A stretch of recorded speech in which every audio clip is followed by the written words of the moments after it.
9 bad habits you might regret when you are old. 1.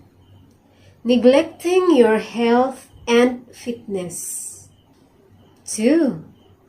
Depriving yourself of sleep. 3. Ignoring relationship with family and friends. 4. Procrastinating on dreams and goals. 5. Overworking and neglecting personal life. 6.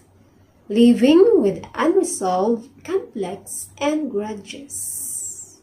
7. Not taking care of your mental health.